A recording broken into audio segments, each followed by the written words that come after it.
Hola, muy buenas noches y bienvenidos un día más a El Cine Manicomio. Y si tengo conmigo a Rufino Pérez es porque esto es Qué ruina de función. Muy buenas noches, Rufino. Muy buenas noches, Dani.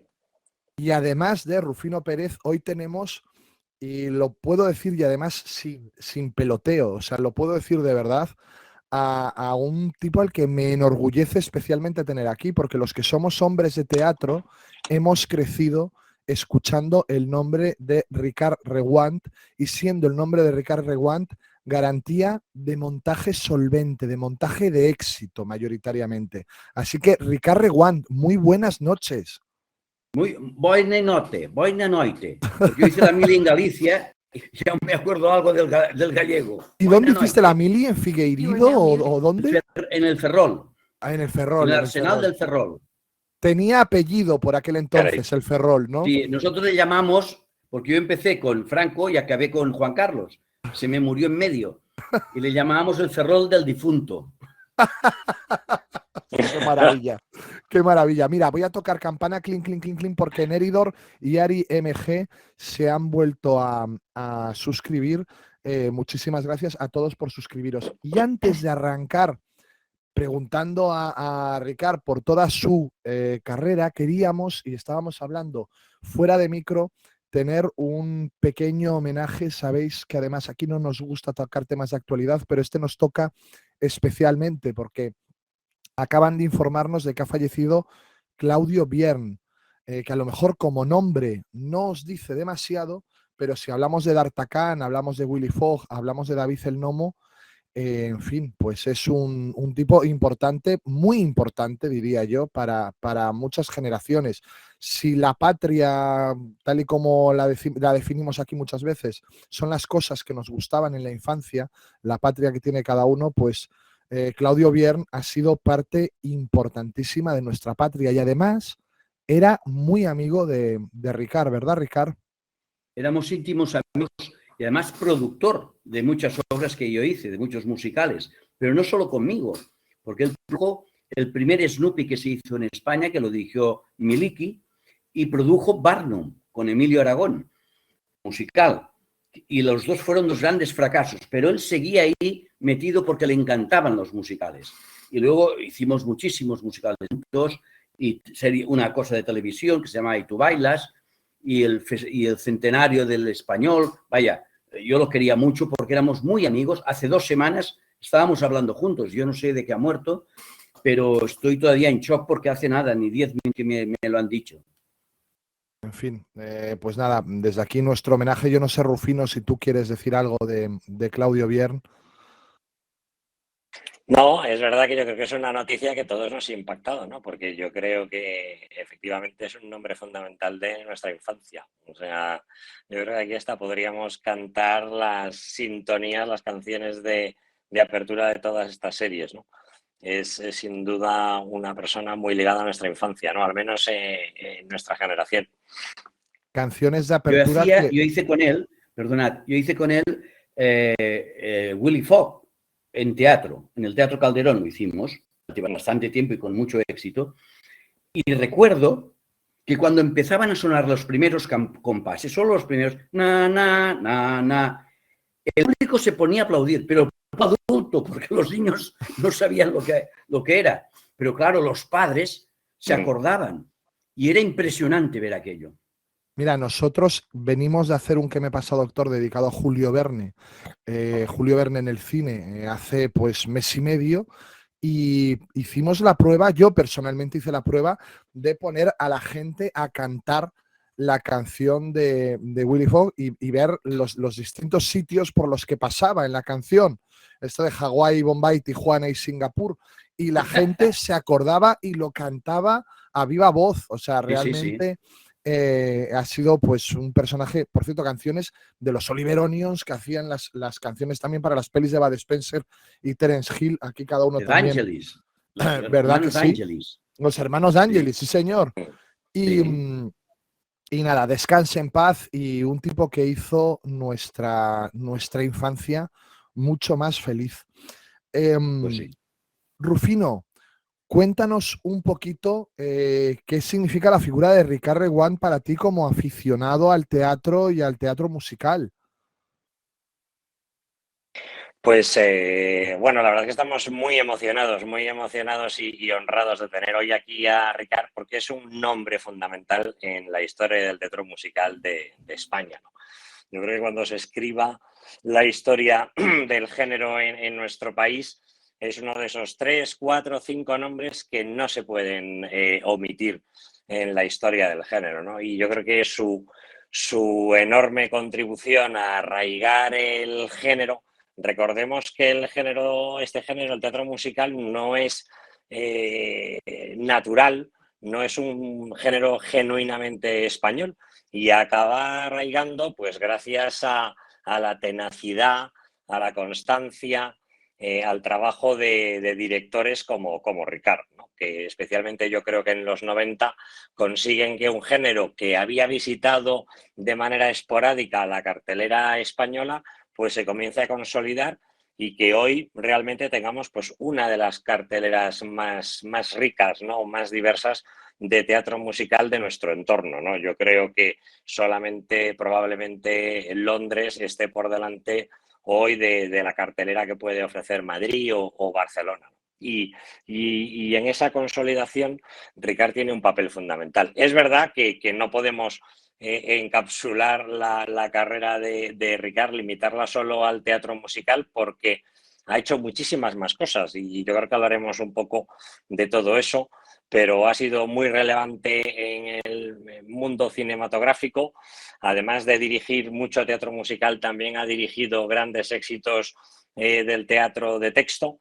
Teatro que a veces yo creo que calificamos de manera un tanto confusa como teatro comercial, pero teatro de una altísima calidad y que yo creo que hablaremos o podemos hablar de títulos que están ahí para formar parte también de la historia del teatro, ¿no? Porque además son obras que cada vez que se reponen tienen éxito, que tienen una mecánica teatral que exige una dirección tremendamente precisa y muy buenos intérpretes y por empezar por ese ámbito, pues hablamos de textos como Tócala otra vez Sam, la adaptación de la película homónima de Woody Allen, Un par de chiflados de Neil Simon, Magnolias de acero de Robert Harley, La huella de Anthony Shaffer, una obra muy querida para nosotros, por cierto, o Boing Boing, ¿no? Que además ha estado hasta hace muy poco también nuevamente en cartel, dirigida por Ricard en Madrid, en el Teatro Amaya, ¿no? Más allá de eso, y antes de entrar en el terreno del teatro musical, pues es que ha sido productor, ha sido guionista, ha sido ocasionalmente también intérprete. Ha fundado una escuela de teatro musical que ha resultado seminal para la generación, la creación de talento en la interpretación de musicales en España, Memory. Ha estado también detrás de eventos corporativos tan relevantes como el Centenario del Español, que ya habéis mencionado. También ha dirigido mucha televisión. Y yo creo que no hay que tampoco olvidar pues, que ha sido un gran descubridor de talento, ¿no? Empecemos, por supuesto, por la gran Àngels Gunyalons, a la que yo creo que lanza al estrellato, más allá incluso de la cartelera barcelonesa, también en Madrid y en el resto de España, o nombres a que todos queremos muchísimo, pues como Marta Rivera, Julia Moller, Mireia Portas, Víctor Ullate Jr., Miquel Fernández, Xenia Reguant, con la cual, pues como podéis imaginar, comparte parentesco, pero es un nombre que no solo delante, sino también detrás de las tablas está siendo fundamental. Todo esto sin hablar de su enorme aportación al teatro musical, ¿no? Y ahí yo creo que hay que empezar por el año 1990 con Están tocando nuestra canción, primero en Barcelona, luego en Madrid, un texto fundamental de Neil Simon con música de Marvin Hamlisch. Luego llega en 1991 Memory, una antología de teatro musical que yo creo que fue una manera muy perspicaz, muy inteligente de acercar el género al público y de empezar a enamorar al público acerca del teatro musical, una vez más también no solamente en Barcelona, sino también en Madrid. Luego hubo un No Memory en 1992. En 1993 se atreve también a acercar a Sondheim, entonces un enorme desconocido para el público español, al público catalán con Tots dos, que era la traducción de All Friends. de uno de los títulos más importantes de All Friends, de uno de los títulos más importantes de Merrily We Roll Along, del gran Sondheim, recientemente fallecido, con un dúo fantástico en escena, Àngels Gunyalons y Carles Sabater. En 1994 trae a España Hermanos de Sangre, Blood Brothers, Hermanos de Sang, otro título fundamental y que repone años más tarde, en 2014. En 1996 es el primero que trae a España West Side Story. Hoy quizás no nos parezca que es un título que hace tan pocos años que llegó a las tablas españolas, ¿no? Y se atreve con un montaje de tan complicadas dimensiones como es West Side Story, ¿no? Que primero estrena en Barcelona, en Madrid y luego gira por toda España con muchísimo éxito. Al año siguiente, en 1997, llega Assassins, un título yo creo que bastante complicado de acercar al público español, una decisión muy valiente de Stephen Sondheim nuevamente. Y en el 99 llega Chicago, ¿no? Otro título muy relevante de esa consolidación del género en las tablas españolas, ¿no? En el año 2000, otro título queridísimo por todos, La tienda de los horrores. En 2002 se atreve a traer a España y a adaptar por primera vez a teatro musical con las bendiciones de su guionista, de Nora Ephron, cuando Harry encontró a Sally. Yo creo que es una fantástica idea, aunque luego si tiene ocasión nos lo tienes que explicar, Ricard, pues con desigual fortuna, ¿no? Sobre las tablas, por diversas razones. En España con desigual fortuna, pero con mucha fortuna en Alemania. Correcto, se exportó a Alemania con gran éxito, ¿no? Lo cual demuestra que había, yo creo que un gran material, ¿no? En 2002, una adaptación tremendamente exitosa de 7 novias para 7 hermanos, en 2005 Cantando bajo la lluvia, en 2006 Gris. Bueno, la relación de títulos Madre es mía. larguísima, ¿no? Más recientemente La Bella Helena para el teatro para Festival de Teatro Clásico de Mérida, luego también Girando. Bueno, una relación de títulos fundamental para entender y para explicar el género en España en los últimos años, ¿no? Pero bueno, Ricard empezó, yo diría que aunque empezaste sobre las tablas, ¿no? Como actor infantil, yo creo que uno de tus primeros trabajos importantes fue en el cine, ¿no? Claro, y ahí es donde entro yo, Ricard, porque cuando me dice Rufino vamos a traer a Ricard Reguant, yo me pongo a buscar Ricard Reguant, porque Rufino, claro, tú esto no lo sabes, Ricard, Rufino fue mi profesor de teatro cuando yo era un crío. Y hablaba de Ricard Reguant. Yo, claro, Ricard Reguant es un nombre para mí, él ya te admiraba muchísimo a mediados finales de los 90. Entonces, para mí esto es una locura cuando me dice, puede venir Ricard Reguant, pero es que me pongo a buscar y me encuentro con un nombre, Ricard, que es Richard Bogue. ¿Me puedes explicar quién es Richard Bogue, por favor? Richard Bogue es mi alter ego, porque cuando yo acabé la mili, aquí en Galicia, en el Ferrol, había muerto Franco. Entonces yo había empezado haciendo de meritorio con un productor catalán que se llamaba Ignacio F. Iquino. Señor. Y estaba, bueno, hacía de meritorio y hacía películas como muchos. Y cuando llegué, alguien de la productora me dijo, oye, están buscando a alguien para hacer la primera película pornográfica de España. Y entonces me llamaron a mí como ayudante de dirección de un andorrano que, claro, no conocía el mundo de Cataluña, porque es donde se rodaba. Y entonces me metí en esa película. Pues que a partir de esta película empezaron pues como 60 películas de tema erótico que se llamaban Cine S. Y la rodaba pues en Cataluña, en Madrid, en Italia, en Alemania, en todos sitios, vaya. Hasta que acabó, hasta que vino Pilar Miró y lo otro. Pero yo me llamaba Richard Bogue con estas películas. Por Pilar Miró te voy a preguntar luego porque es uno de los nombres más polémicos. Mitos, vaya, es de vuestros mayores mitos. Total, pero no sé si para bien o para mal. Yo te diría que para mal, mayoritariamente. Yo también creo que para mal, pero bueno. Mira, pregunta señor Belusi, porque aquí leemos también los comentarios y dice señor Belusi, ¿qué es un meritorio, Ricard? ¿Qué hacías como meritorio? Bueno, esto ya no existe hoy en día, ¿eh? Oye, antes, para entrar en el cine no había escuelas, no había nada. Tenías que entrar un poco haciendo de traer el café, enchufar cables, llevar la cámara, estar pendiente de lo que te pidiera producción, hacerlo todo. Yo empecé de meritorio cuando tenía 16 años o 7 con Nikino y luego fui ascendiendo de categoría hasta llegar a ser guionista con Nikino. Por ejemplo, Los violadores del amanecer es guión mío, La caliente niña Julieta también, La basura está en el ático, bueno, varias de Nikino.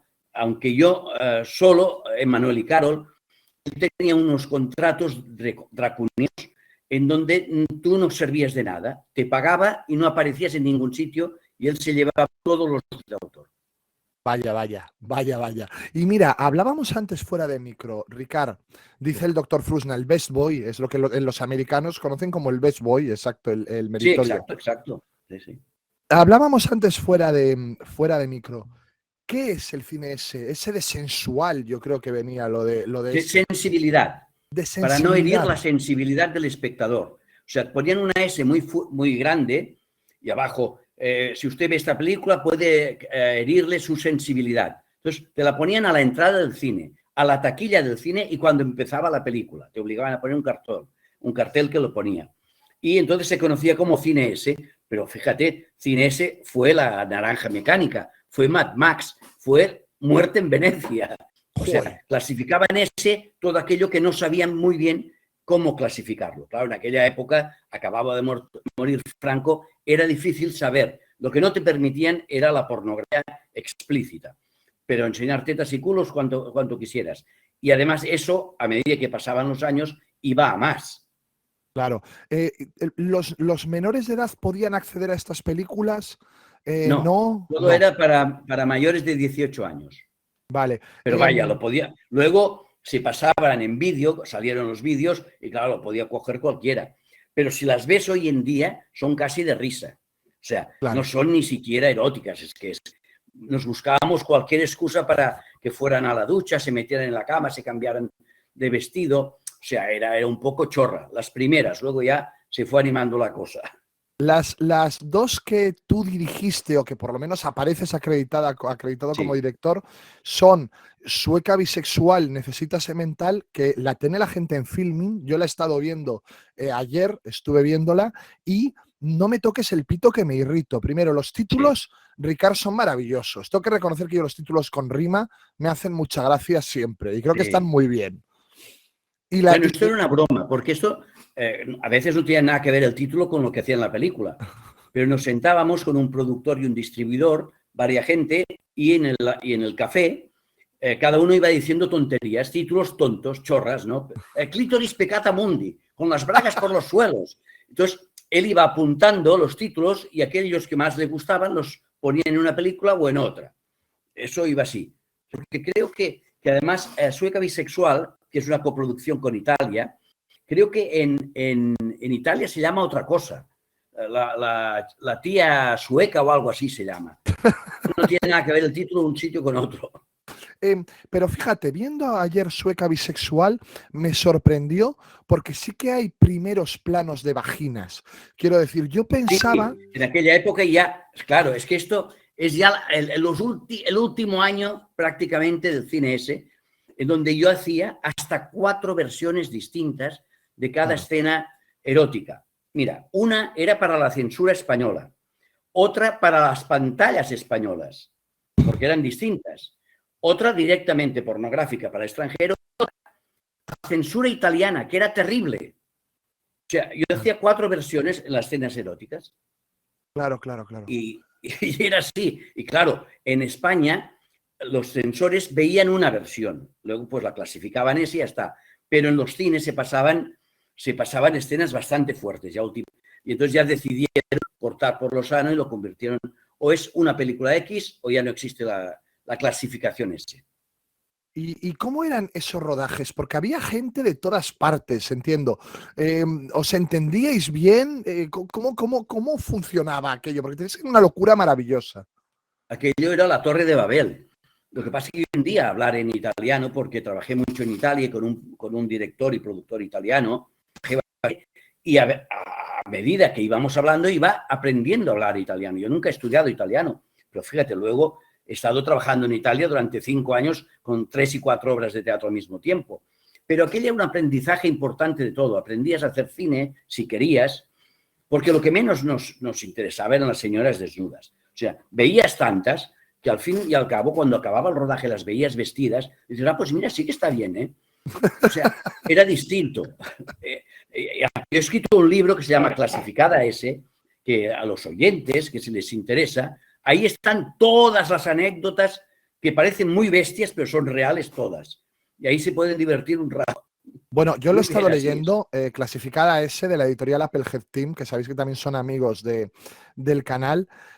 Yo no he podido resistirme fuera de micro a preguntarle a Ricard, Ricard, ¿tú esto lo has novelado para no dar nombres? ¿Esto es real todo? Y me dice, el 99% de las cosas que pasan en este libro, y creedme que pasan cosas muy raras en este libro, son reales.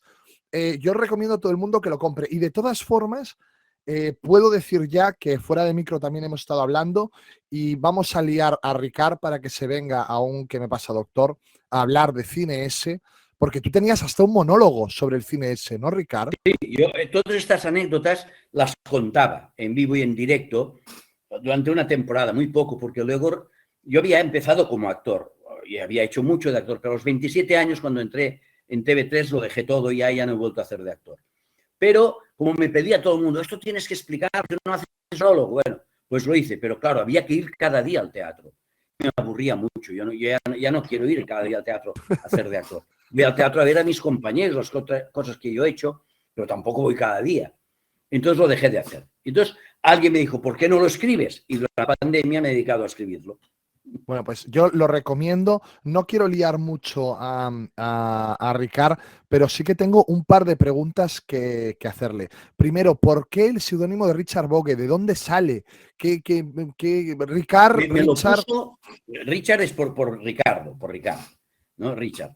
Y Bogue me lo puso uno de los productores, que era José María Cunillés, que es un productor sensacional, que es el productor del Lute, por ejemplo.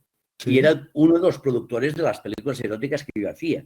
Y luego se fue a vivir a Beverly Hills y ha sido productor hasta de Power Rangers.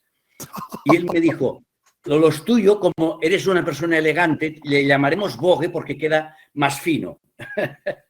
Qué maravilla. Y me pusieron Richard Bogue. Vale. Y luego otra pregunta que tengo, tú que has trabajado con textos de Stephen King, porque tú has llevado Misery al teatro. Sí. Resulta que un poco como en la novela de La mitad oscura, de golpe, hace como 10 años, Richard Bogue vuelve de su tumba para rodar una nueva película que es Serie B. ¿Por qué te embarcas tanto tiempo después en Serie B? Bueno, eso fue un error porque era un amigo, que yo creí que era amigo, y luego resultó que era un estafador, que me lió para hacer una película y conseguir subvenciones y tal. Total, que la acabé pagando yo. Y él se largó con la subvención. Pero bueno, entonces yo pensé una cosa barata y tal, pues voy a hacer una cosa divertida, que es como una parodia de una película de terror, pero sin que sea parodia, o sea, sin que sea tonto, sino todas aquellas cosas que ocurren en las películas de terror y que tú dices, ¿pero qué está haciendo? La heroína siempre coge el camino más largo, siempre abre la puerta que no tiene que abrir. El malo dice, esta puerta está hecha de acero, es que es una cosa del Leroy Merlin. O sea, jugaba un poco a esto, pero en serio. Entonces tuve la suerte de tener a Manolo Zarzo, a Roger Pera, gente muy buena a mi lado, y como mínimo estuvimos 2 semanas divertidos. Sí, señor, además, pero no funcionó nada bien. O sea, nada bien. La gente que le gusta el cine de terror y que son como fans y frikis y tal, estos no van al cine a ver películas de estas. No van pagan, a ver las películas, no pagan. No van al cine, directamente.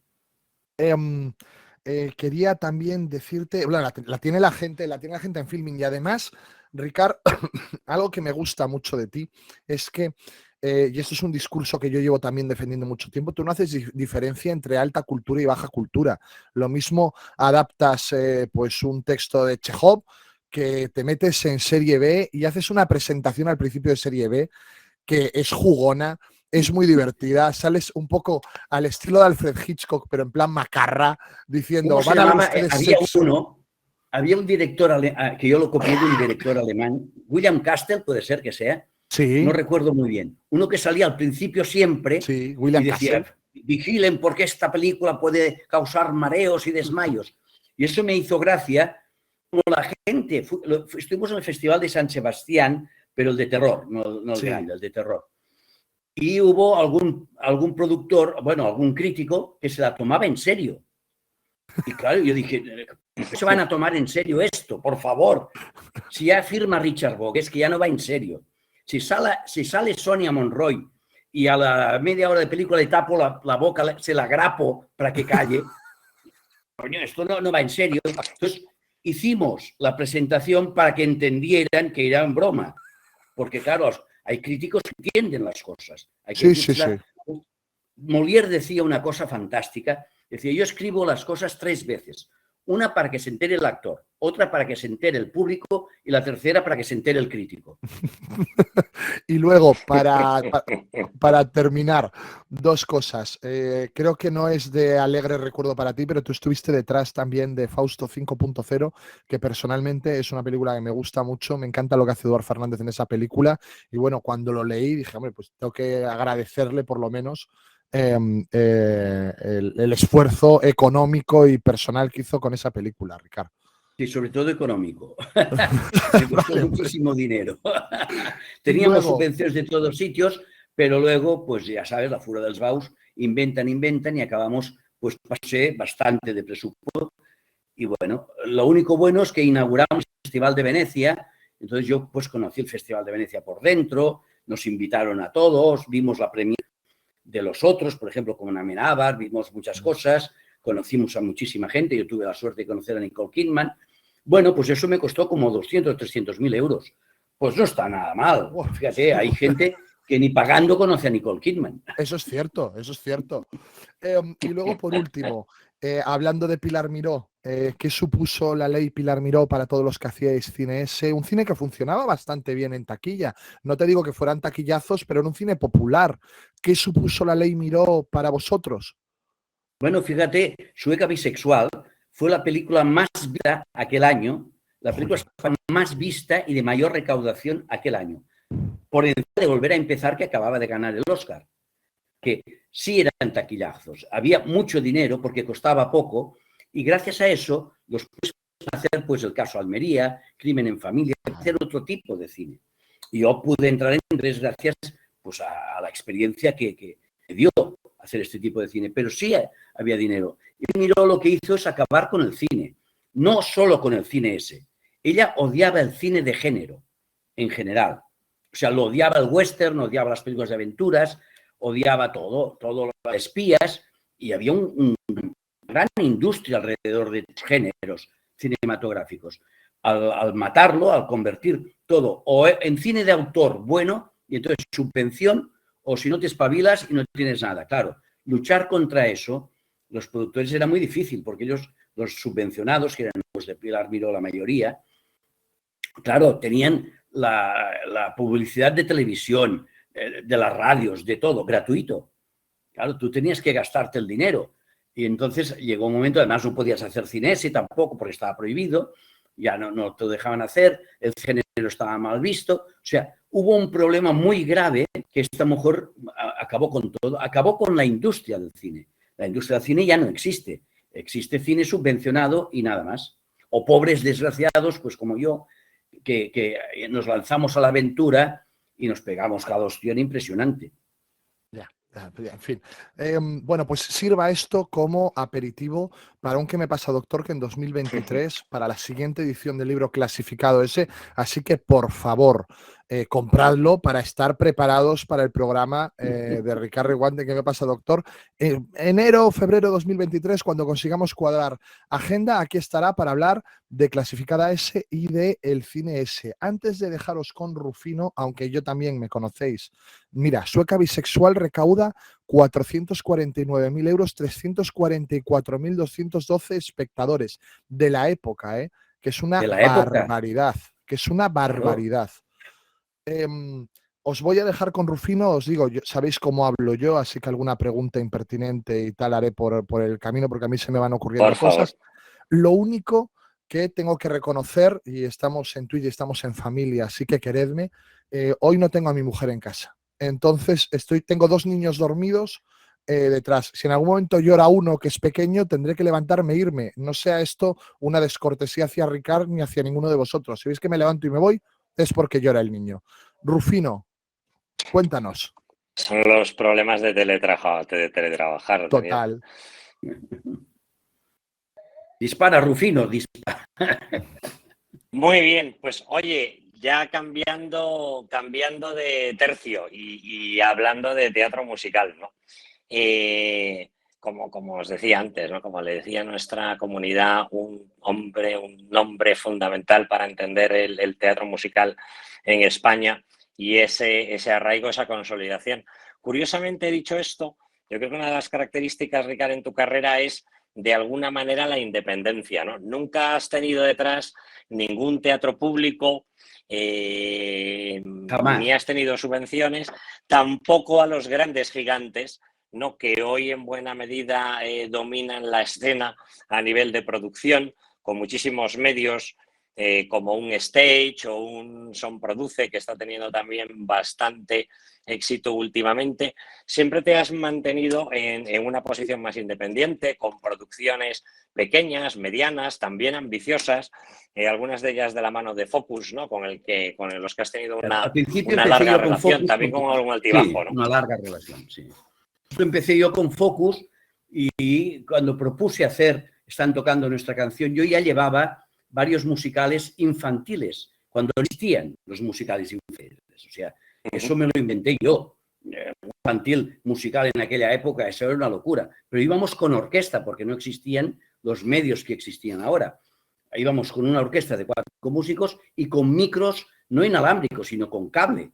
Y yo así hice, pues, una versión de gospel que llamé Colores Bellos o Colorines. Hice el Pequeño Príncipe, y esto te estoy hablando del 76, 77, 78, o sea, cuando no había nada, absolutamente. ¿Pero tú qué edad tenías, Ricard? Yo tenía 25 años, 23, 24, 25 años. Joder, vale. Pero es que había empezado desde niño haciendo teatro con mi tío. Mi tío era el empresario del Romea. Fíjate, yo la primera película que hice, que recuerdo, debía tener 10 años y la hice con Maurice Ronet de director y con Ana Karina de protagonista.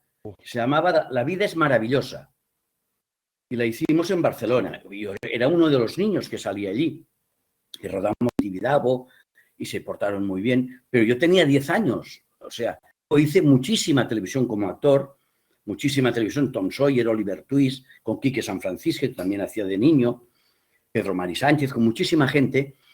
Y, claro, me acostumbré a hacer de actor. Hasta los 27 años hice de actor.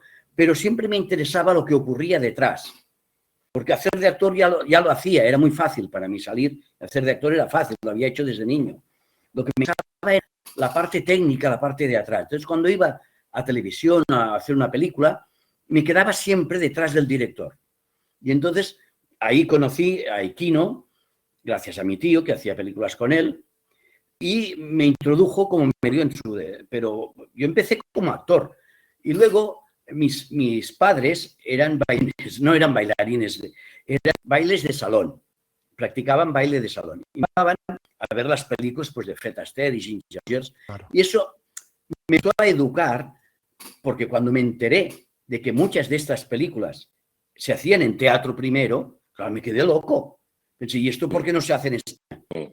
Claro, yo en España había ido a Madrid a ver, pues eso, lo que hemos visto todos, Jesucristo Superstar con Camilo VI, Evita con Paloma San Basilio, claro, 3 o 4 cosas que se hacían, y bueno, pues con eso matabas el gusanillo. Pero ya cuando pude empezar a Perpiñán, estaba al lado de Cataluña, 1 hora y media, 2 horas en coche, claro, allí vi Her, por ejemplo, y eso ya me volvió loco, pensé, pero eso es una maravilla poder hacer esto en teatro.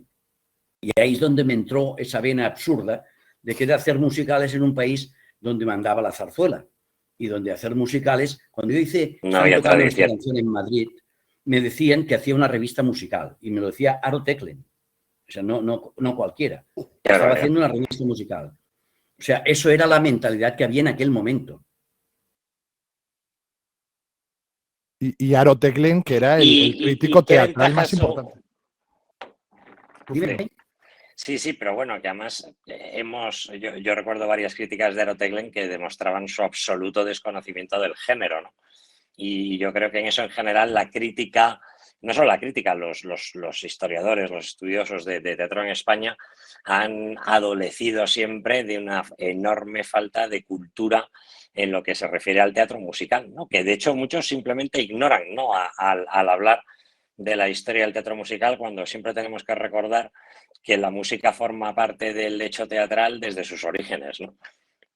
Bueno, yo te voy a contar una anécdota curiosísima, porque cuando yo hice el primer Sondheim, que era Tots dos, aparte de Golfus de Roma, que ya se había hecho antes, ya en Mérida y tal, pero digamos la primera recital o la primera entrada con el público con Sondheim, que se llama Tots dos, pero yo quería que se llamara Locos por Sondheim.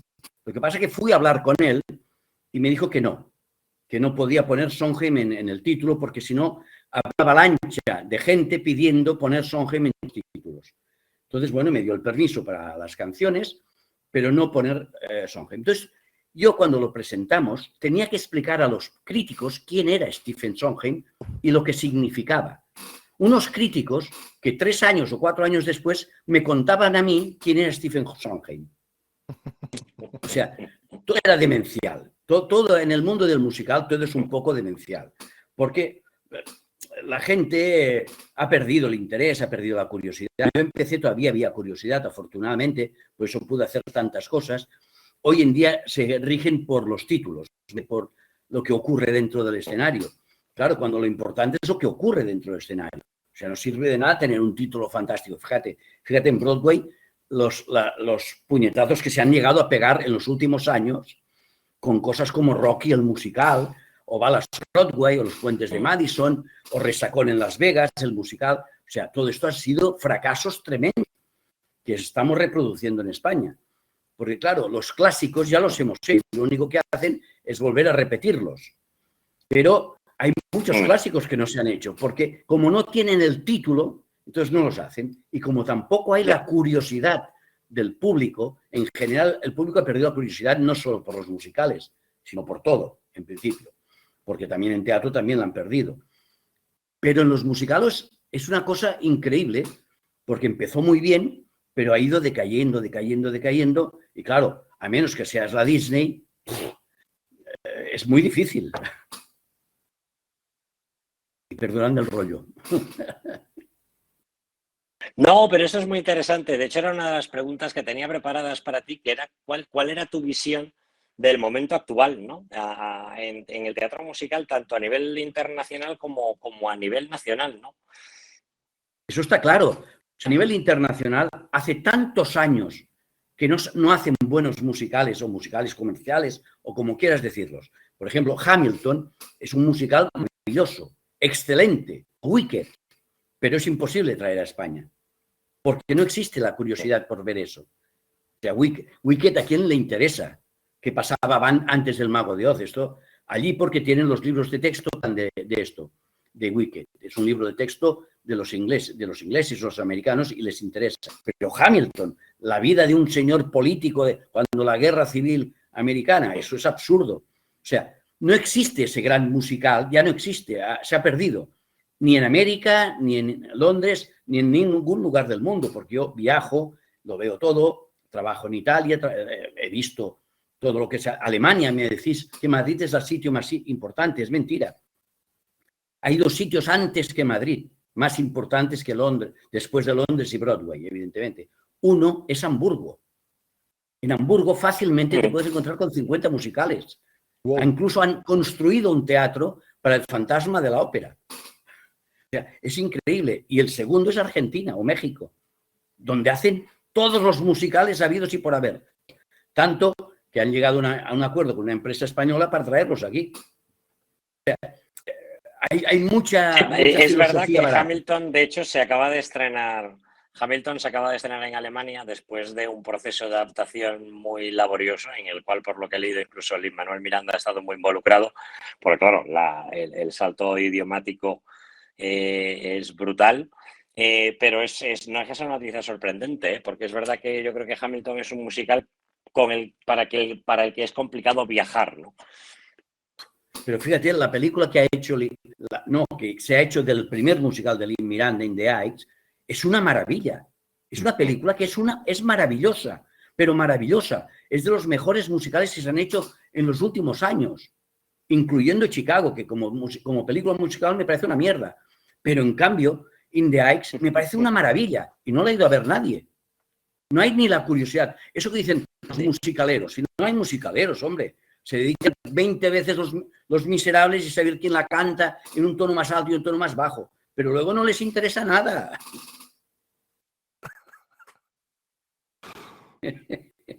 Perdona. Como tengo una edad ya que puedo decir lo que me da la gana, lo digo. Fantástico. Esta es la ventaja. Esta es la ventaja de que no necesitamos que te muerdas la lengua, ¿no? Oye, y más allá de los títulos que hay en cartel, ¿no? ¿Cuál es tu visión de los intérpretes actuales, ¿no? Por ejemplo, en España estamos leyendo mucho que ya están al nivel de Broadway, que ya están al nivel de Londres. ¿Tú crees que es así? Y más allá de los intérpretes, ¿no? Yo esta pregunta creo que además hay que extenderla pues a los técnicos, a los productores, ¿por qué no? A los traductores también. ¿Cómo crees que está evolucionando nuestra habilidad para producir y llevar a escenas musicales?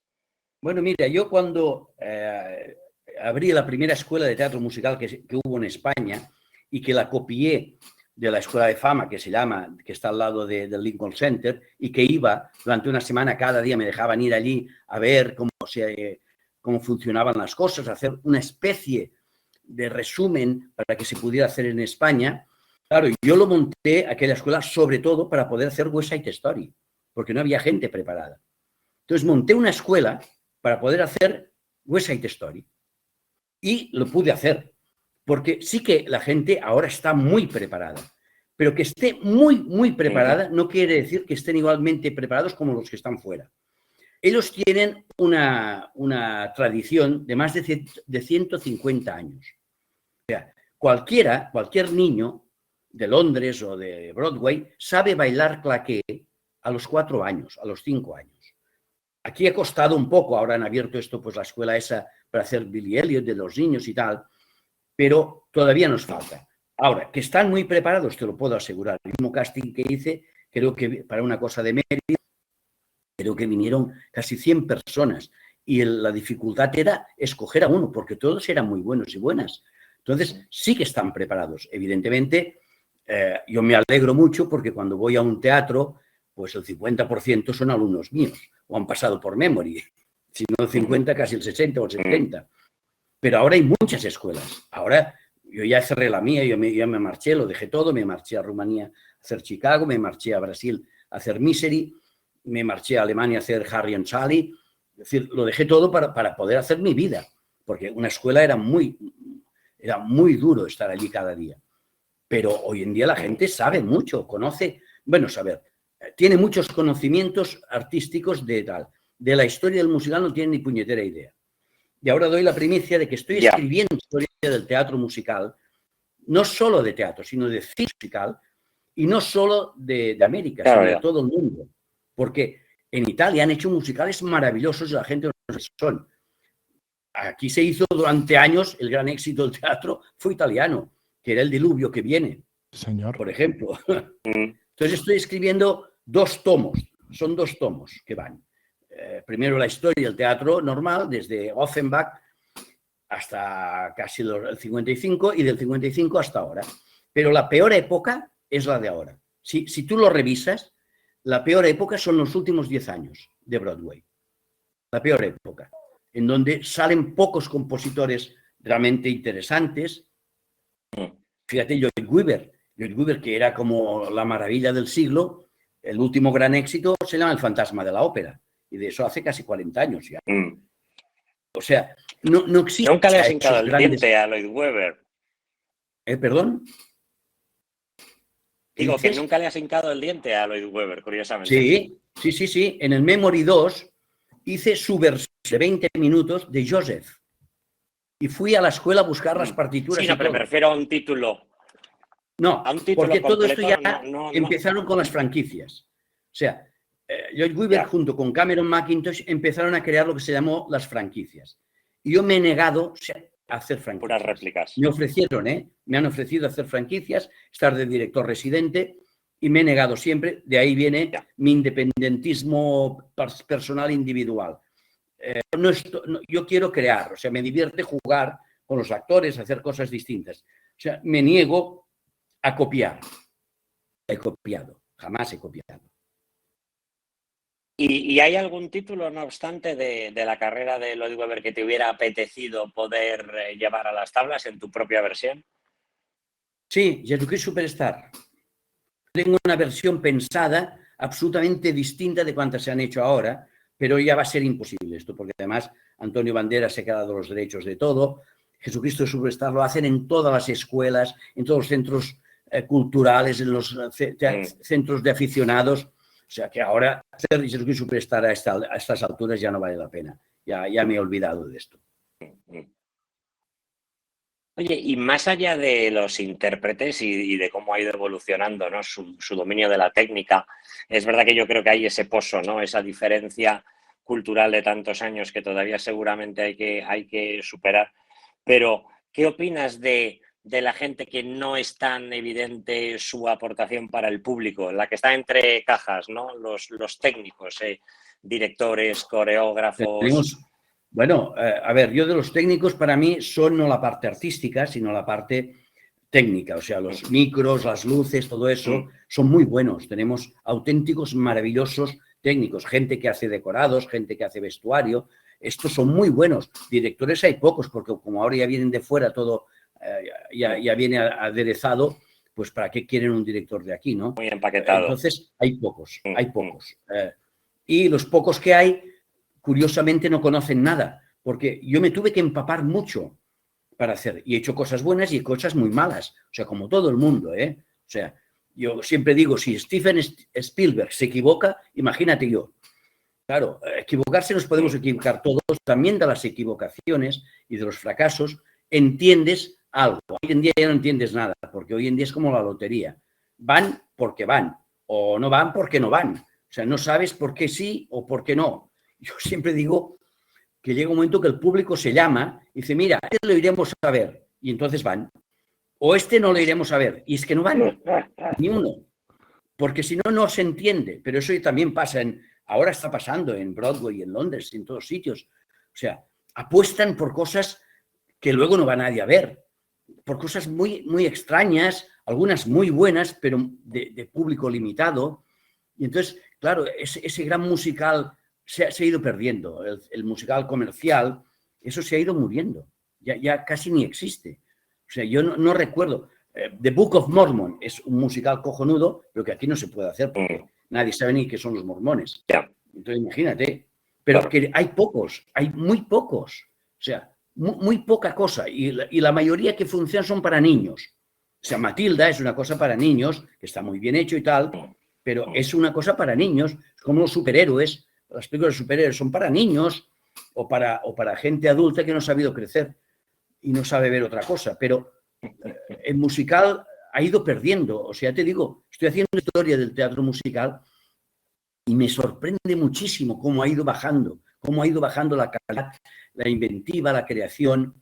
No existe ese gran coreógrafo tipo Bob Fosse o Michael Bennett o Michael Kidd o Gower Champion, esos grandes directores como Harold Pryce que convertían algo en una maravilla, no existen. Ya han dejado de existir en Broadway y en todos sitios. No es un problema de España, es un problema de todo el mundo, incluso en Italia, que yo era ferviente admirador de Gariné y Giovannini y me iba en cuanto podía al Teatro Sistina a verlos. Claro, hoy en día solo ves El diluvio que viene 20 veces o cosas de estas que ya... Y se inventan vacaciones en Roma en el musical. Dices, hombre, no, por favor, inventad algo nuevo. Entonces, todo está... Sí, es un recurso muy socorrido, ¿no? Sí, ahora coges una película y haces un musical. Y ya está. Pregunto, ¿puede haber tenido, y pregunto yo que soy el que menos sabe de teatro aquí, de los tres con diferencia, ¿puede haber tenido algo que ver la entrada de Disney en Broadway a saco con este tema de que la infantilización del musical, con las franquicias, con el volver a lo ya conocido, con querer dar al público más de lo mismo? ¿Cómo valoras este tipo Fijaos, aquí tenemos en la Gran Vía el Rey León durante pues más de 10 11 años. o 12, sí. Bueno, esto lo 11 inventó, cumplido. como he dicho antes, era Macintosh. Cameron Macintosh fue el inventor de la franquicia, con Los Miserables, con El Fantasma de la Ópera, con Cats. Y entonces, a partir de aquí, los productores dijeron, pues ahora todos vamos a hacer franquicias y así vamos a llevar tal. Entonces, claro, La Bella y la Bestia, por ejemplo, lo hizo mi hija, hizo La Bella, la primera Bella que se hizo en España, la hizo mi hija, que hacía de Bella. Y estuvo un mes ensayando en la compañía de Broadway. Y yo tuve que acompañarla, claro, se quedó con Tonda Martin en su casa, pobrecita, acompañándola, porque tenía 18 años. Claro, Disney ha entrado a saco, pero no todo lo de Disney ha funcionado. Se han pegado cada ostión impresionante. Ya. O sea, Notre Dame de París, La Sirenita, Tarzán, Aida, incluso Frozen no acaba de funcionar. O sea, no te creas que todo la marca Disney es marca de éxito. O sea, para mí lo mejor de Disney que he visto, me gustó mucho La Bella y la Bestia en su momento, aunque la encontraba larga, pero lo mejor que he visto es Aladdin. Aladdin dura 2 horas. Es una maravilla de todo, de música, de técnica, de diversión, de sentido del humor. Y esto va a aterrizar ahora en enero en Madrid y va a acabar con todo. Esto va a ser el Rey León 2, va a estar 20 años. Wow. Vale. Pero esto no es un problema de Disney. O sea, es un problema pues de las franquicias que se han inventado, los grandes éxitos se han inventado para que se reproduzcan igual en todo el mundo. Y entonces, bueno, también esto es una falta de creación. Ahora, a medida que están muriendo ya las franquicias, te dejan los derechos libres para hacer tu versión. Pero vaya, tu versión es cambiar de decorado, porque yo, por ejemplo, voy a hacer el próximo año de nuevo Chicago en Rumanía. Y lo único que nos han pedido es que el póster no sea igual.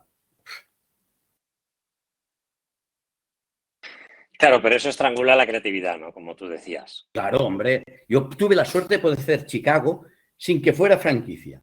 Me lo inventé. O sea, yo no había visto en mi vida, conocía la canción, conocía todo, y tenía a mi lado a un coreógrafo buenísimo que había sido ayudante de Bob Fosse en Chicago. Entonces me acuerdo que muchas veces sacaba un cassette, porque claro, yo te estoy hablando de hace muchos años, un cassette y escuchábamos la voz de Bob Fosse dando instrucciones. Y él decía, mira, aquí dice que se debería hacer así. Entonces intentábamos reproducir, pero claro, nunca lo habíamos visto. Tenía una intuición más o menos de lo que quería Bob Fosse y así lo hice. Y luego lo hice en Rumanía igual, pero luego ya vino la franquicia, entonces ya no lo he vuelto a hacer.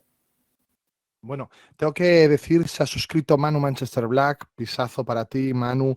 Antes trajo lo furón, pero es que no queremos interrumpir a Ricardo. Yo la verdad es que está la gente en medio, dice Ari MG, los pelos de punta escuchando a Ricardo. Pues nada, Rufino, puedes seguir preguntando. Y al hilo de esto, yo creo que hay historias, Ricardo, muy interesantes sobre la lucha por los derechos y para poder importar a España determinados títulos. En tu blog, de hecho, cuentas historias muy interesantes sobre, por ejemplo, podemos empezar por ahí, si te parece, la contratación de los derechos para hacer West Side Story, ¿no? Y ser el primero en producirla, en traerla a España. Fue terrible. Eso fui yo a New York y en la mesa del que daba los derechos estaba el contrato para España para firmarlo por otra compañía. Y como estaba yo allí, tuve que poner el dinero encima de la mesa para poder conseguir los derechos. Porque lo iba a hacer otra empresa. Por ejemplo, eso fue una casualidad. Pero Chicago, por ejemplo, fue más complicado porque todo el mundo quería hacer Chicago en aquel momento. Y no daban los derechos a nadie. Incluso yo los pedí, tampoco me los dieron. Entonces había un programa que hice con el difunto Claudio Bianco, bueno, que él producía, que se llama Y tú bailas, que era un programa, pero me permitía hacer 2 videoclips de musicales. Y uno de ellos hice All That Jazz, tal como pensaba yo que se debía hacer. Y entonces ese, en VHS, se lo envié a Anne Raikin, que era la que tenía los derechos. Y me mandó un burofax diciendo, si quieres hacerlo así, ven a Nueva York y hablamos. Fui allí y nos dieron los derechos. Pero fue por esa razón, porque demostré qué es lo que yo quería hacer. Y coincidía con la visión de Bob Fosse. Pero vaya, conseguir derechos en aquel momento no era fácil ni difícil, porque no había muchos musicales. El que más me costó fue Gris, que tardé 15 años en conseguirlo. Siendo un título tan popular, ¿por qué? Bueno, porque lo había hecho Luis Ramírez y no funcionó. Y entonces dijeron que en España, pues que Gris no interesaba. Lo hizo, claro, lo hice Chicago, en el Nuevo Apolo, y Luis lo hizo en el Lope de Vega. Y funcionó más lo mío, que no conocían a nadie, todos eran desconocidos en aquel momento, incluso ni Chicago conocían a la gente, no conocían nada de nada. Y Gris sí era muy conocido, pero no funcionó, yo creo, porque no lo hizo muy bien. Duraba casi 3 horas aquel Gris, era terrible. Sí, era un montaje mastodóntico, ¿no? Sí, era mastodóntico y sí, no funcionó, lo que sea. Se llamaron y dijeron, este no lo vamos a ver. Metía una noria en escena, yo me acuerdo. Bueno, era algo típico de Ramírez en otro orden. Porque él era arquitecto, y entonces todo lo basaba en los decorados, ¿sabes? Pero no funcionó, el caso es que no funcionó. Y entonces conseguir otra vez los derechos, tardé 15 años en demostrarles o explicarles que yo lo podía hacer distinto. Y entonces nosotros hicimos 1,5 millones de espectadores con Gris. Tuvimos 5 años. Ha sido de los espectáculos antes de la Disney por toda que mejor España. funcionaron, junto con Hoy no me puedo levantar, y el nuestro era lo que más funcionaba. Pero vaya, sí, era fácil. A convencer a Nora Ephron. Bueno, lo de Nora Ephron fue muy divertido. Nora Ephron de que se podía hacer Cuando Harry encontró a Sally en musical. Bueno, eso fue muy divertido porque yo un día estando en el despacho de Tonda Marton, que era la que llevaba mis asuntos de los musicales en Nueva York, además era la representante de Woody Allen, que me había conseguido los derechos para hacer Toca la otra de Sam, sin pagar un duro. Y luego tuve que pagarle a Hacienda lo que se devenía de aquello, porque como no lo había pagado, me dijo, oye, ¿me podrías pagar lo de Hacienda? Entonces fui a Nueva York y le pagué, le llevé una botella de vino cuando se podía llevar botellas de vino. Y bien, y entonces la conocí. Y un día, yo dije, sí, casi ya hemos hecho casi todos los musicales que se pueden hacer. Digo, pero hay uno que me gustaría mucho intentar hacer que no se ha hecho nunca, que es de una película, hacer el musical, que era Cuando Harry encontró a Sally. Y dice, espérate un momento, coge el teléfono, llama y dice, ahora, que aquí hay un loco que quiere hacer tu película en musical. Y se murió de risa, porque los padres de Nora Ephron eran los productores de las películas de Fred Astaire y Gigi Rogers. ¡Wow! Sí, y entonces ella me hizo una prueba y me dijo, bueno, tú demuéstrame, porque ella me dijo que era imposible, que no se podía hacer. Dice, demuéstrame que se puede hacer y yo te doy los derechos para todo el mundo. Y entonces yo me encerré en casa, escribí un primer borrador con Octavia Egea y se lo mandé. Y le gustó tanto que me dio los derechos para todo el mundo. Lo que pasa es que no funcionó nada bien en Madrid. O sea, no entraban al teatro ni a insultarnos. O sea, no les interesaba nada, pero nada. Porque además era la primera obra que hacía José Mayuste cuando acabado de dejar Martes y 13. Entonces venían al teatro y preguntaban, ¿pero es Martes y 13? Y decíamos, no, es José Mayuste. Entonces no entraban directamente. Entonces conseguí que un productor viniera a verlo, le gustó mucho, un productor alemán, se lo llevó a Alemania y entonces durante 5 años 3 compañías lo estuvieron haciendo por Alemania. Con eso recuperamos el dinero que habíamos perdido. Entonces murió Nora Ephron y los derechos fueron a parar a la productora, con lo cual yo ya los perdí. Por un momento pensé que ibas a decir, conseguí que Millán Salcedo hiciera de Sally. Para que sí. Esto hay una anécdota buenísima, si queréis os la explico en 2 minutos. Venga, dale. Una anécdota buenísima. Yo soy muy amigo de Santiago Segura y de José Mota. Y salíamos siempre juntos, porque Santiago es un loco de los musicales. Venía a verlos todos, incluso cuando no era famoso. Bueno, se los sabía todos. Y les gustaba mucho Harry Sally. Y venían prácticamente cada día al teatro.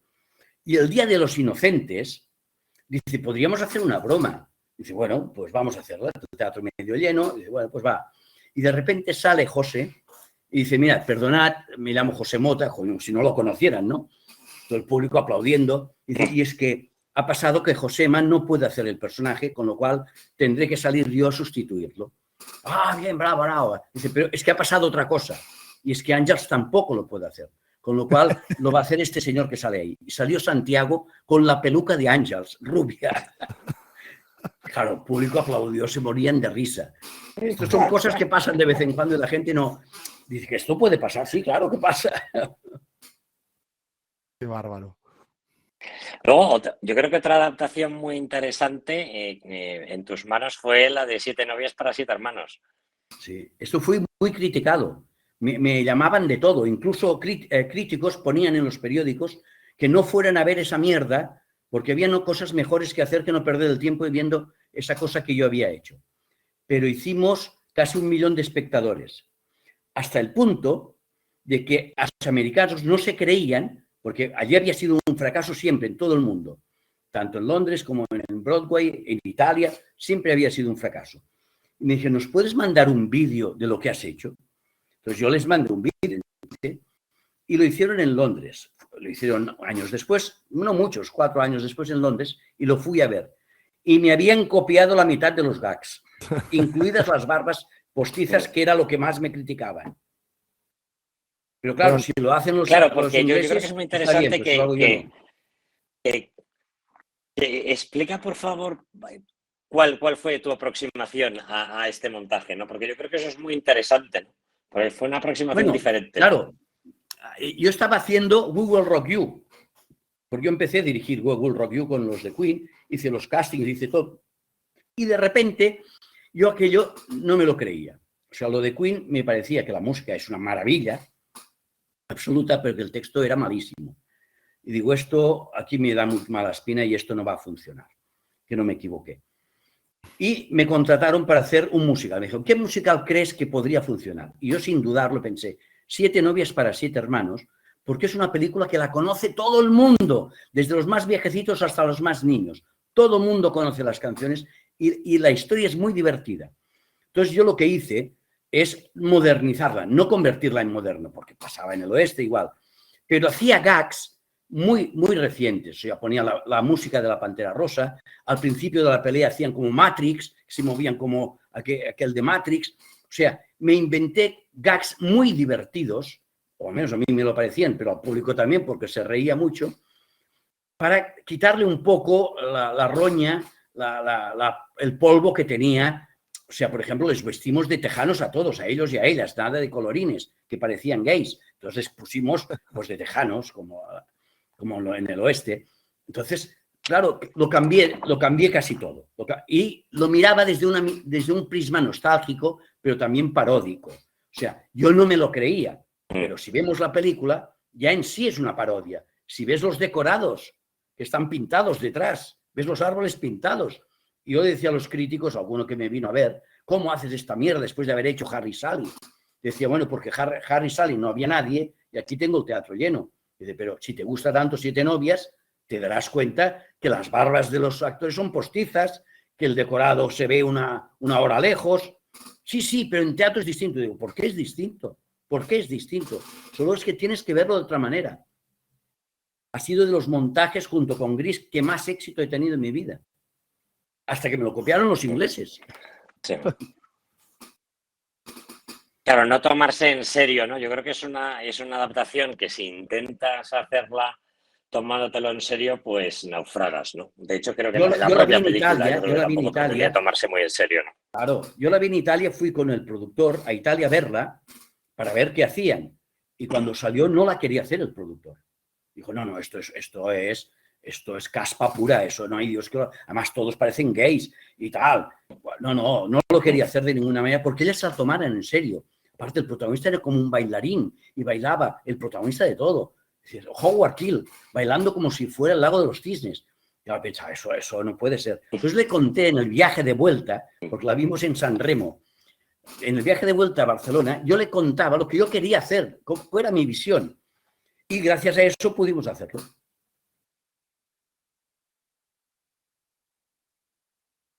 Sí fue. Qué bueno. Oye, ¿cuál es el montaje, Ricard, del que te sientes más orgulloso? Bueno, cuando me preguntan eso, es como hablar de tus hijos, ¿no? A uno lo quiero porque es guapo y al otro precisamente porque es feo. O sea, hay musicales que he hecho que me gustaban mucho, como Harry Sally, me gustaba mucho, pero no fue nadie a ver. Y otros musicales, pues que me han gustado menos y ha ido gente a verlo. Entonces, bueno, ¿para qué voy a renegar de una cosa y de otra? Da igual, yo soy un mercenario. O sea, yo soy un señor profesional que se dedica a esto porque toda mi vida me he dedicado a ganar dinero de esto, del público, no subvención. Entonces, claro, no me quedaba más remedio que trabajar y hacer lo mejor que podía, lo que tenía en mis manos. Entonces, ha habido cosas que han sido un éxito tremendo. Por ejemplo, fue un fracaso Rocky Horror Show, cuando para mí era un montaje maravilloso el que hice. Y en cambio, hice un espectáculo que se llama Blues en la Noche, con 3 cantantes que eran muy buenas, que, bueno, me daba igual. Y fue un éxito espectacular. O sea, yo qué sé, me gustan todos y no me gustan y me canso de verlos y digo, ya no vengo más a verte y entonces se pone un enfermo y tengo que volver a verlo. Yo tenía una pregunta, tenía varias preguntas, Ricard.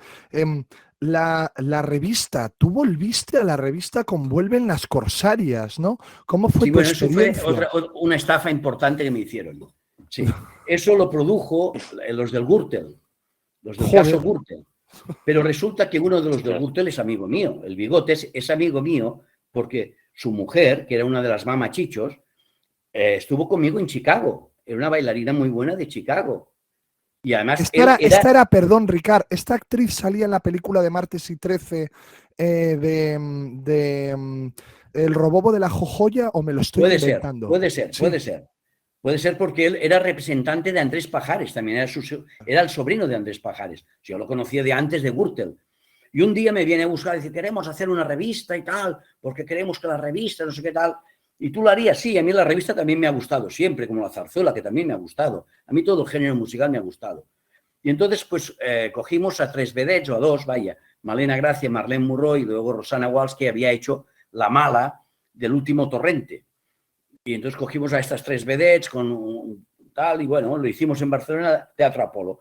Pero mientras lo hacíamos, yo siempre me preguntaba y llamaba, ¿por qué no hacían publicidad? Digo, pero ¿por qué no hacéis publicidad? Y al cabo de un mes lo chaparon, se cortó, no se hizo gira, no se pasó nada, y no entendía nada hasta que saltó el caso Gürtel, y entonces Álvaro me contó que era una manera de... Bueno, Álvaro no me lo contó. Él suponía también, porque él tampoco lo sabía, él era un encargado, de que seguramente esto era para ocultar o para lavar dinero. Y yo no me había enterado, claro, yo no conocía a esta gente. Yo me hacían un encargo y yo lo hacía. Señor. Rufino, perdón. No, muy interesante. Y muy al hilo de la pregunta anterior, ¿hay algún montaje que quisieras revisitar y dirías, hoy quisiera reponer este título? No, yo lo que quisiera es hacer algún clásico que todavía no se ha hecho. Pero A no ver, voy a decir dale. el nombre porque lo van Por a hacer ejemplo. todos. Pero hay varios Ah, clásicos que todavía no se han hecho. Sí, pero bueno, también tengo una edad que me da igual un poco todo, ¿sabes? O sea, a mí me llaman... Yo hice lo último, lo de la Rafaela Carrà, que era un homenaje a Rafaela Carrà, pero no era un tributo, ¿eh? Era un musical que yo escribí un argumento, un guión, con diálogos, con personajes, y coloqué, pues como Mamma Mía un poco, sin tanto éxito, afortunadamente, porque Mamma Mía me parece un musical maravilloso, muy bien escrito, muy bien dirigido. Y yo hice algo parecido con Rafaela Carrà, justo cuando entró la pandemia, y nos pilló en el teatro el primer día que cerraron Madrid. Boh. Y teníamos 3.000 entradas vendidas anticipadas y nos quedamos con 150. Y eso fue un desastre absoluto a nivel producción, a nivel artístico, porque nos desanimamos mucho, aunque hemos estado 2 años y medio de gira. Pero esto es lo último que he hecho. Pero a mí no me sabe mal, a mí me gustaba el espectáculo, me reía, me divertía. Hablé con Rafaela Carrà en su momento, antes de que se muriera, para que nos permitiera poner su imagen, nos dijo que no, pero que podíamos cantar las canciones. O sea, todo esto me ha permitido también conocer a mucha gente, hablar con personajes importantísimos con los que soy feliz, haber conocido, haber hecho montajes pues con la gente que he trabajado, los actores, las actrices, los productores, los técnicos, que han sido amigos míos, nos hemos ido a cenar, a comer, y esa cosa humana es la que me mueve más. O sea, a mí la fama y todo eso no me interesa para nada. Me mueve más el conocer a la gente, el trabajar con ellos, el intentar hacer juntos algo que funcione. Eso es más interesante para mí. Ricard, tú has trabajado con muchísimos actores en España, Sí. muchísimos. Yo, revisando tu trabajo, se me ha ocurrido, y no sé cómo lo ves tú, clasificarlos en 3 tandadas, por así decirlo.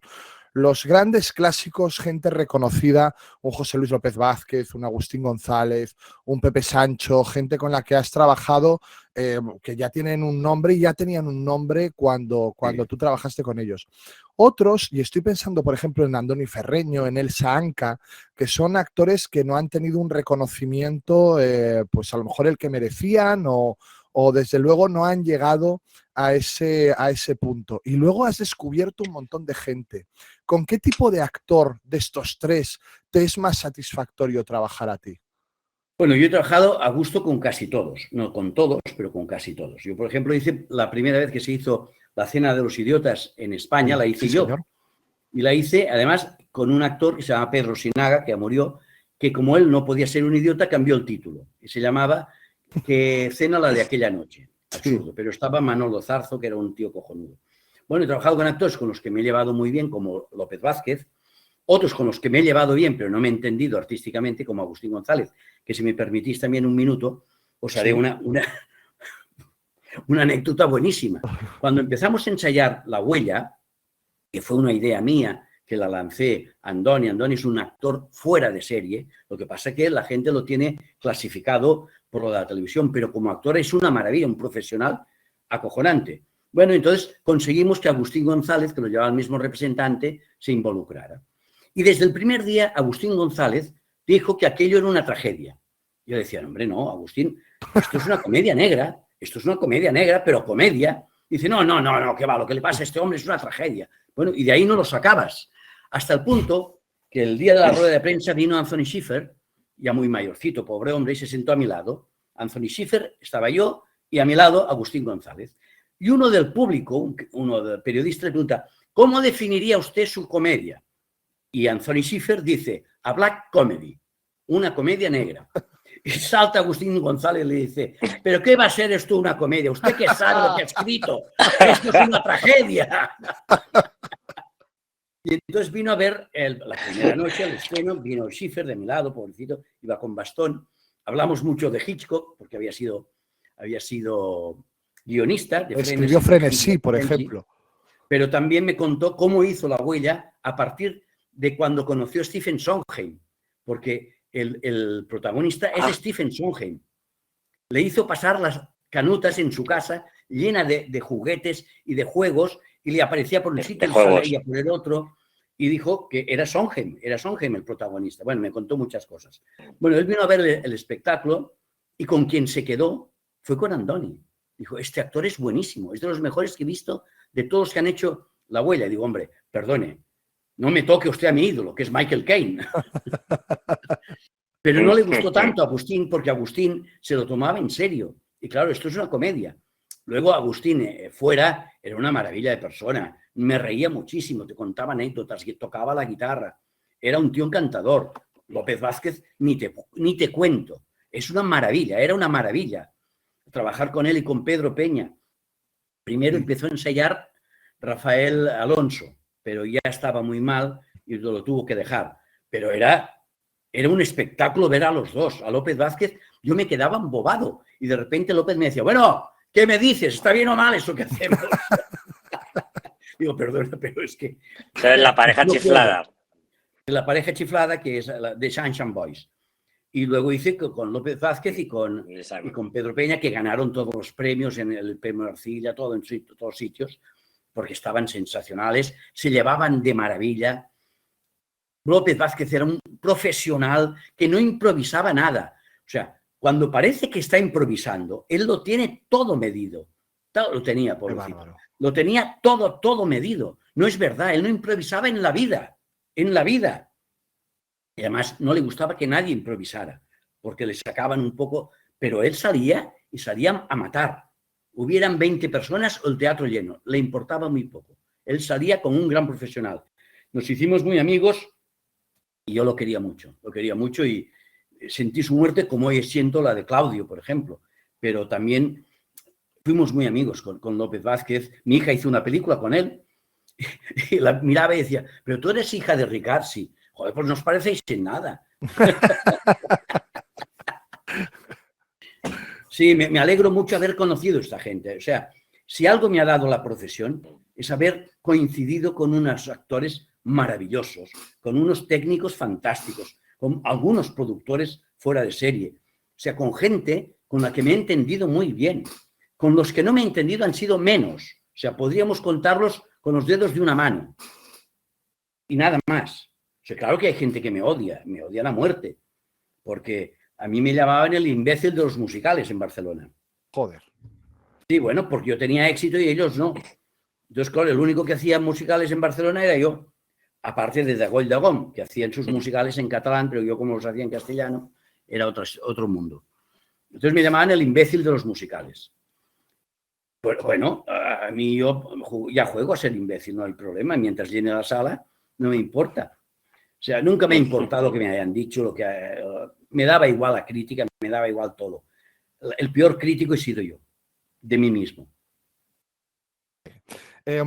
Pues es verdad que leyendo tus recuerdos hay momentos en los que eres muy autocrítico también, ¿no? Y terriblemente transparente, ¿no? No me gusta engañar a nadie, al primero que no intento engañar es a mí mismo. Yo, por ejemplo, cuando hice Cantando bajo la lluvia, a mí no me gustaba. Pero es que ya no me gustaba, cuando lo fuimos a ver a Londres, ya no me gustaba en Londres, porque creo que esto es intocable. O sea, Cantando bajo la lluvia no se puede hacer una adaptación en teatro, algo que es eminentemente cinematográfico. Es absurdo, pero el productor, después del éxito de Siete novias, se empeñó en hacer Cantando bajo la lluvia. Entonces, bueno, yo como soy un profesional, hice lo que pude. Llovió a cántaros, eso sí. Pero no me gustaba, pero es que ya te digo, es que no me gustaba ya. Tampoco puedes tocar mucho porque no te dejan tocar mucho el texto. Entonces, no me gustaba. No me gusta Cantando bajo la lluvia. Lo haga quien lo haga. Lo he visto 3 veces fuera de lo mío. Y no me gusta nunca, porque es que el problema no es que lo hagan bien o mal. El problema es que no es teatral, es cinematográfico. Entonces hay cosas que no me han gustado hacer, pero las he hecho. Yo quería preguntarte, Ricard, ¿por qué relación tienes con tus montajes una vez se estrenan? Tú que hablas tanto de que eres un profesional, un mercenario, por así decirlo, ponle todas las comillas que quieras al término, una vez que se estrenan los montajes, antes hablabas de la pereza que te daba ir al teatro, tú sigues frecuentándolos, te olvidas, ¿te gusta ver cómo van evolucionando? ¿Preferirías que no evolucionaran en nada? No sé cómo lo ves. Bueno, depende del espectáculo, claro. Hubo una vez en mi vida que tenía 5 espectáculos en Madrid al mismo tiempo. 5. Entonces, yo no suelo ir cada día a ver los espectáculos porque me aburren. Voy de vez en cuando, veo uno, veo otro, pero claro, al tener 5, siempre un día u otro le tocaba a uno. Entonces, claro, era distinto, ¿no? Pero, por ejemplo, Magnolias de acero, La huella, pues no pueden improvisar mucho, precisamente. Pero si haces Boing Boing, pues es una comedia, es más lógico que se improvise un poco. Si es un vodevil, una comedia, es más fácil. En los musicales es más difícil, pero, por ejemplo, están tocando nuestra canción, los 2 actores aportaron muchísimo, porque una obra de 2 actores, claro, tenían que aportar, tenían que inventarse, teníamos que hacer cosas. Entonces, a mí me gustaba verlo, cómo iba evolucionando a partir de que se iban sintiendo cómodos con lo que hacen. Eso sí me gusta verlo, pero no voy cada día. Yo, por ejemplo, ahora en este momento tengo 15 obras en Rumanía. En un teatro en Rumanía tengo 15 obras de teatro, porque allí hacen teatro de repertorio y cambiamos casi cada fin de semana, son 3 obras distintas, ¿no? Entonces, yo voy 3 veces al año a Rumanía. Entonces, estos 3 veces veo todas las obras y monto, curioso, yo voy 2 semanas o 3 como mucho. 2 semanas monto 2 obras. Ensayo una por la mañana y otra por la tarde. Y al cabo de dos semanas se representan.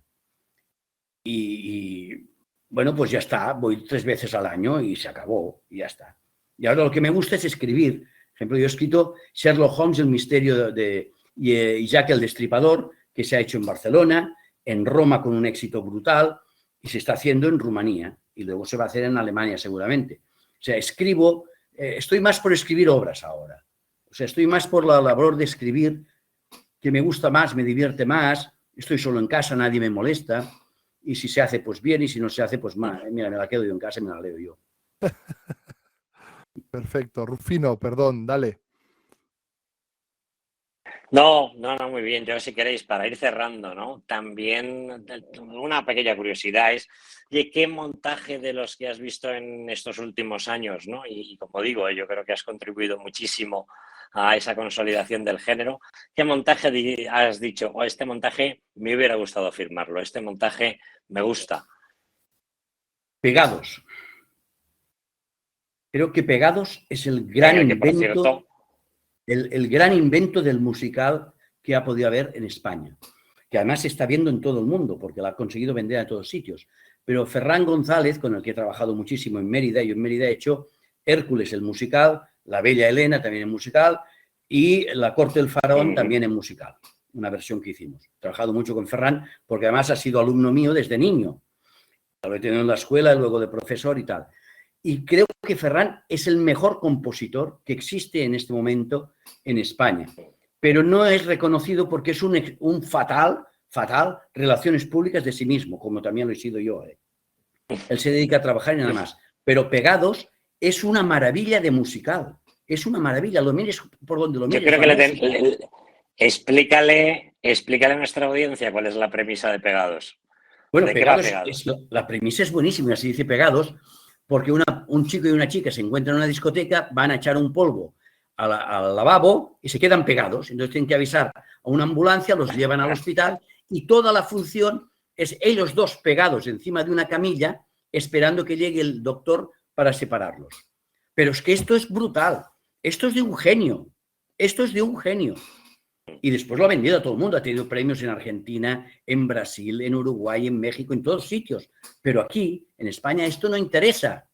No estás dentro del megollón, no eres intelectual. Haciendo Pegados, ¿cómo vas a ser intelectual, hombre? Pero si no eres intelectual, no interesa. O sea, un tío que triunfa fuera. Yo que tengo 15 montajes en Rumanía, 3 en Italia, además escritos por mí y en temporada, o sea, no aquello que va en una semana o 2 semanas y se hace, no, yo los he tenido años dando vueltas. Nadie te escribe eso, nadie te cuenta, nadie lo dice. A mí me da igual, porque para mí lo importante es trabajar, pero hombre, un poco de reconocimiento. Yo, por ejemplo, en el caso de Ferran González, hasta me sabe mal y me enfado a veces. Me enfado con él.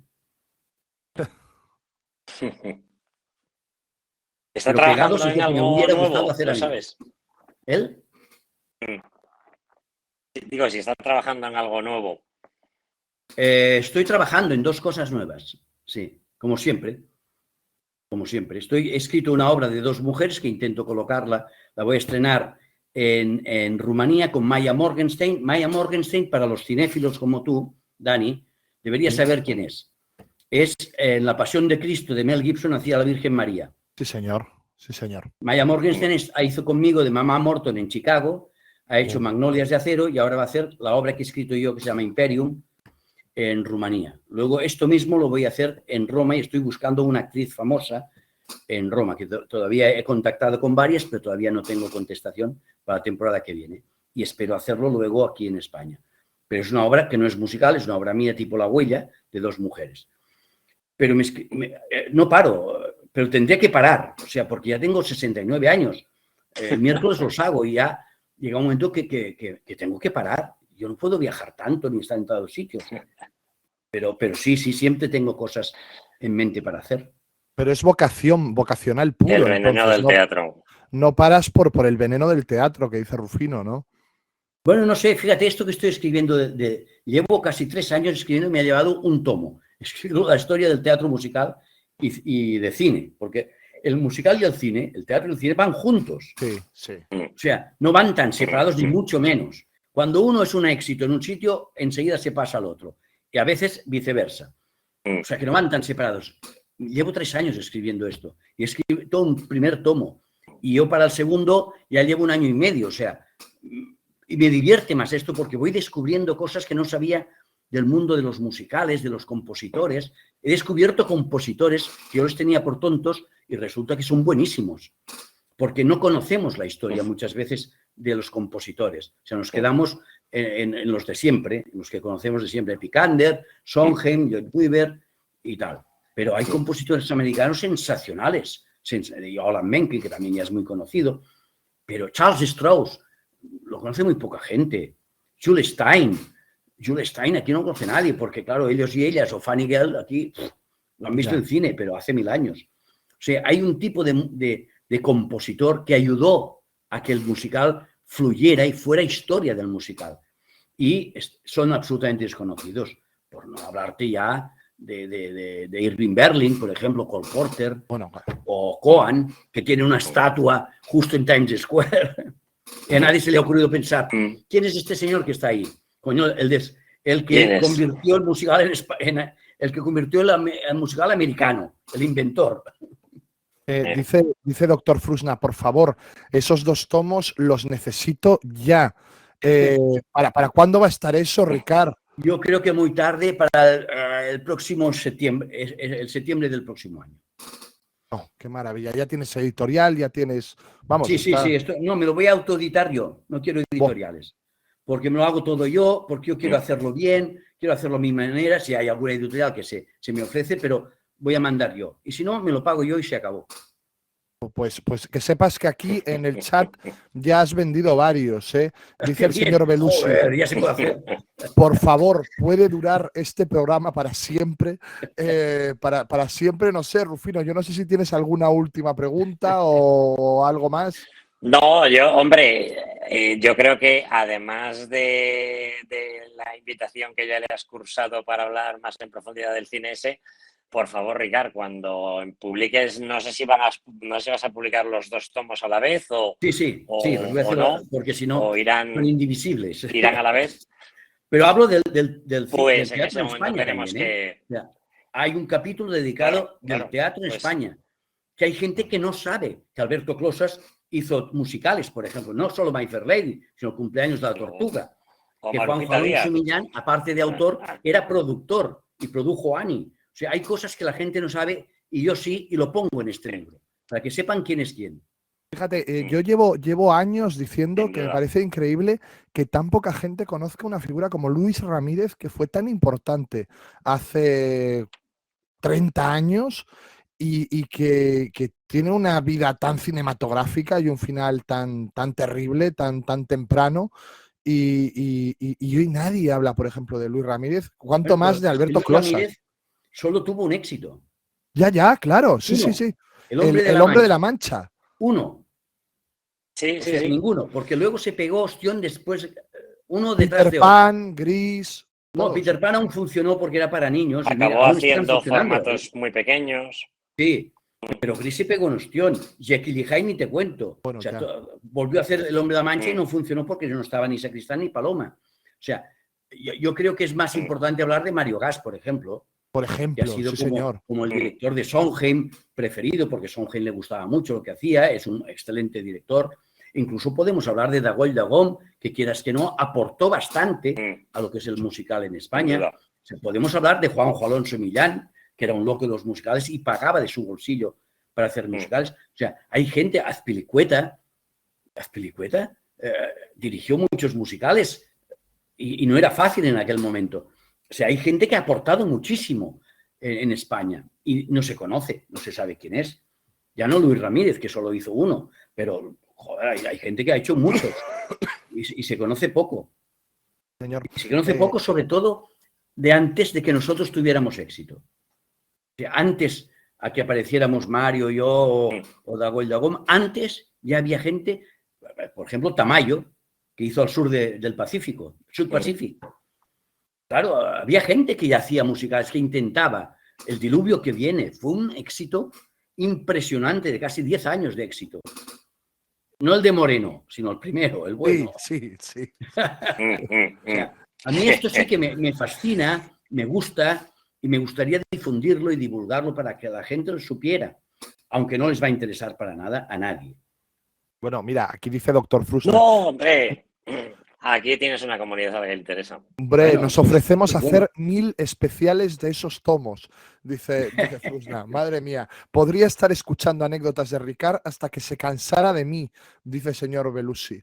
En fin. El señor Belushi, que hizo el de Blues Brothers. Sí. Pues Está Ricard, vivo. Rufino, no sé si quieres despedirte de algún modo. No, muchísimas gracias a Ricard por su tiempo, por compartir, además con tantísima franqueza, de una manera tan abierta, pues sus experiencias. Y eso, que ya le cursamos una invitación para el momento en el que tenga lista esa historia del teatro musical, para que podamos compartir nuevos momentos tan buenos como este, ¿no? Y yo digo, para enero, febrero, para abrir año, para la segunda edición de Clasificada S, a Ricard no, llamaremos a Richard Bogue. Eso, mejor. Si queréis me pongo hasta las gafas y la gorra y todo y hago la voz de Richard Bogue, que es un tío. De verdad, tenéis que ver el inicio de Serie B, que es, bueno, tenéis que ver Serie B, pero el inicio es maravilloso con Richard Bogue. Ricard, de verdad, para mí es un... abrir este canal merece la pena por programas como el de hoy. O sea que, Muchas Ricard, de gracias, verdad... muy amables y muy simpáticos. Y además sabéis de lo que habláis, que esto es importante, que a veces hablo con gente que no sabe ni quién soy yo. Tan solo apuntar los programas que tenemos para los próximos días. El miércoles tenemos aquí a Felipe Mateos, cómico de stand-up, que está ahora con el espectáculo El odio viene en frascos pequeños, y nos hablará de películas Disney y su correspondencia con los cuentos clásicos. Y yo digo cómico de stand-up y penséis que esto va a ser un cachondeo. No, es su trabajo de fin de grado, versó sobre esto y es un tema que él trae muy preparado y es muy divertido escucharle, pero de verdad que va a ser con todo el rigor del mundo. Y ya veréis, Felipe Mateos, y yo me equivoco poco en estas cosas, es todo un descubrimiento. Y luego el lunes tendremos aquí con nosotros, el próximo lunes, a JDPM Aragón, porque vamos a hacer por primera vez un unboxing en el canal. JDPM me ha mandado una caja así de grande, llena de DVDs de regalos para los miembros de la comunidad. Entonces la abriremos y él nos irá comentando que es todo lo que él va a donar en Blu-rays y en DVDs para que sorteemos entre vosotros. Así que bueno, nos vemos el miércoles. Ricard, abrazo enorme y muchísimas gracias. Muchos saludos a todos los gallegos y los que no son gallegos también. Buenas noches. Rufino, muchísimas gracias también. Muchísimas gracias a todos los que estéis al otro lado. Boas noites y nos vemos. Adiós.